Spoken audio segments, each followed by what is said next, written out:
ৰাজশ্ৰী চেনেললৈ স্বাগতম জনাই লৈ আহিছোঁ আপোনালোকৰ ওচৰলৈ এটা মিনি ব্লগকে। আচলতে মই ওলাই আছিলোঁ বিয়া এখনলৈ বুলি।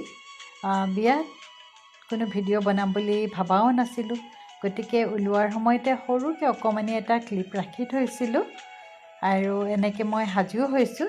কিন্তু বিয়ালৈ গৈ এনেকুৱা এগৰাকীক লগ পাই গ'লোঁ, গতিকে ভিডিঅ' নকৰাকৈ নোৱাৰিলোঁ। অকণমান হ'লেও দুটামান ক্লিপ ৰাখিলোঁ। এয়া আমি গৈ পেলাই পাইছোঁ বিয়া ঘৰ, আৰু তাতেই অকণমান গেটৰ মুখতে ফটো উঠিছোঁ।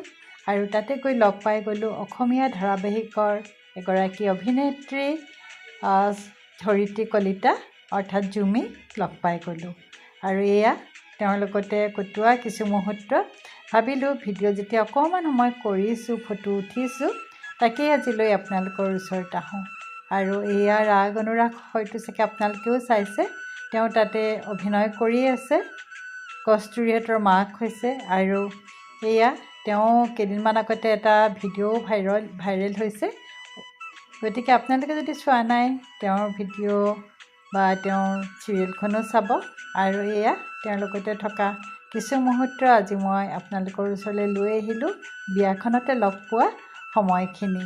আৰু বিশেষ একো ভিডিঅ' কৰা নাছিলোঁ, কিন্তু তেওঁক লগ পাই খুবেই ভাল লাগি গ'ল। যিহেতু আমাৰ আগৰে চিনাকি, গতিকে আজি মই তাকেই লৈ আপোনালোকৰ ওচৰলৈ আহিলোঁ।